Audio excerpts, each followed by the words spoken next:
사랑하는 가나다 강림교회 마하나임 청년 여러분 반가워요. 지난 한 주간 잘 지내셨나요? 부활주일을 또 기쁘게 맞이하며 또 부활의 소망을 두고 우리가 함께 마하나임을 위해서 기도하자고 했는데 또 기도하시면서 한 주간 잘 보냈으리라 생각되어집니다. 오늘은 앞으로 몇 주간 해서 그리스도인에 대해서 한번 좀 이야기를 나눠보려고 합니다. 그래서 우리가 그리스도인이라는 것이 어떠한 의미를 가지고 있는지에 대해서 좀 나눠보고자 하는데, 오늘은 그 첫 시간으로 그리스도인이 된다라는 것에 대해서 한번 이야기를 나눠보려고 합니다.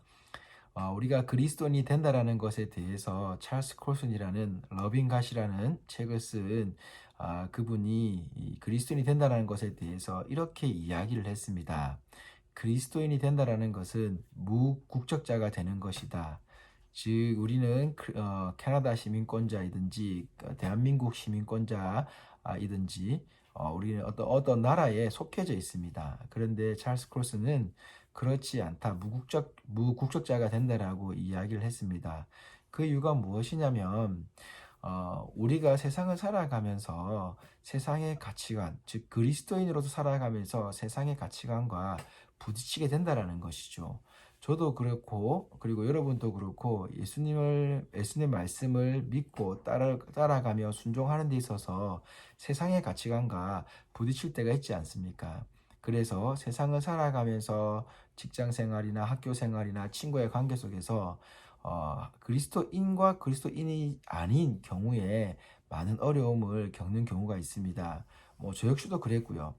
그러는데 이럴 수밖에 없는 이유가 무엇이냐면 그들은 예수 그리스도를 믿지 않고 모르기 때문에 그들의 생각 속에서 우리와 다를 수밖에 없다라는 것이죠. 왜 그러냐면 먼저 우리가 한 가지 예를 들 수 있는 것이, 우리 그리스도인이 된다라는 것은 하나님의 말씀에 어떻게 하는 겁니까? 순종하는 것이죠. 그 순종이라는 것이 무엇이냐면 예수 그리스도의 고난과 부활을 통해서 우리는 잘 보았습니다. 예수 그리스도가 요한복음에 보면은 1장 1절 이하에 보면은 하나님과 함께 계셨다라고 이야기를 합니다. 즉 세상을 창조하실 때부터 하나님과 함께 이 땅을 창조했음을 알 수 있습니다.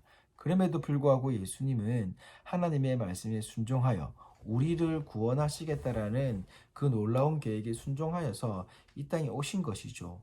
그리고 하나님의 순종에 의해서 어떻게 되었습니까? 이 세상의 가치관과 부딪히면서 그 예수 그리스도는 고난을 당했다라는 겁니다. 그리고 고통 속에 있었고, 그리고 난 뒤에 결국은 십자가에 의해 죽음을 당했다라는 것이죠.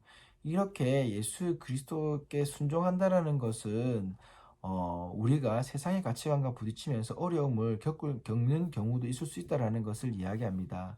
그래서 로마서 12장 2절에 보면은 1, 2절에 보면은 바울이 이렇게 얘기합니다. 너희는 이 세대를 본받지 말라라고 이야기를 합니다. 우리가 이 세대를 본받지 않는다라는 것은 무엇이냐면 하나님의 말씀에 위배되는 것, 즉 하나님 말씀과 세상의 가치관과 부딪힐 때에 우리가 따라야 할 것이 하나님의 말씀이다라는 것을 이야기해 줍니다. 사실 우리는 이 부분에 대해서 잘 알고 있지만 그렇게 살아간다라는 것이 참으로 쉽지 않습니다.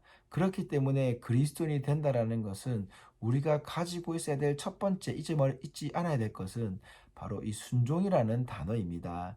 그래서 여러분들이 이번 일주일을 살아가면서 그리스도인이 된다라고 했을 때에 말씀에 순종하기 위해서 우리가 어떻게 해야 되느냐? 먼저 말씀을 읽어야 되겠죠. 그렇죠. 그리고 우리 말씀을 읽은 가운데서 예수님이 어떻게 순종하셨는지, 그리고 하나님은 어떠한 순종을 요구하셨는지를 좀 알아봤으면 좋겠습니다. 그리고 예배를 통하여서 하나님께서 주시는 그 말씀을 담임 목사님을 통해서 여러분에게 전달될 때에 그 말씀을 깊이 새기고 그 말씀을 따라서 살려는 노력이 순종이 되는 것이겠지요. 그리고 또 제가 여러분에게 부탁하고 싶은 것은, 하나님께서 우리에게 아름다운 공동체를 허락해 주셨습니다. 그래서 이 마하나임 공동체를 위해서 예수님이 그 공동체를 위해서 기도하셨던 것처럼 우리 또한 그 공동체, 마하나임 공동체를 위해서 기도하는 것이 바로 순종하는 모습인 줄 믿습니다. 이러한 모습으로 우리가 그리스도인이 되어서 한 주간 승리하시는 저와 여러분 되기를 주님의 이름으로 축복합니다. 사랑하고 축복합니다.